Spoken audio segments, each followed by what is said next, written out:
Good day everyone, this is Auto World Infinity Hub.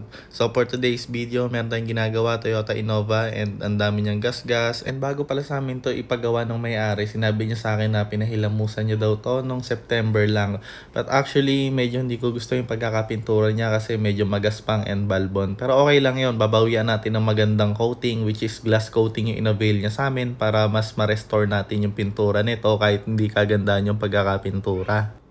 So, una namin ginawa sa kanya is nag-decontamination kagad kami. Nag-alis kami ng acid marks and nag-paint correct kami. Pagkatapos nun, nag-clay bar kami. Nag-alis kami ng asphalt or tinatawag na asphalt removal.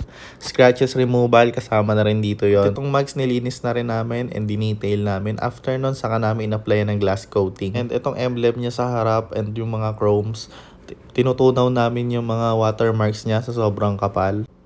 And napansin ko itong side na to is hindi ka pulidohan ng pagkakabuga ng pintura sa kanya. So that's why pinalish namin and pinaint correct pati itong ilalim na spoiler. And dito guys, makikita pa rin yung guhit niya or yung scratches. Huwag niyo akong husgahan guys dahil hindi talaga maalis yung gasgas gawa ng malalim na rin naman talaga. So hindi lahat ng imperfections is maalis natin totally. All you have to do is alagaan nyo lang talaga yung mga sasakyan nyo or kung wala kayong oras, just PM me. Pwede namin kayo i-home service. Gumagawa kami ng ceramic coating, platinum coating or glass coating, yung pinakamaganda naming coating. At sobrang solid talaga ng kinalabasan ng Innova na to kasi 2013 model pero kung titingnan mo yung kintab niya para siyang modelo. At bilang isang magaling na detailer, wala sa amin ang bago or luma.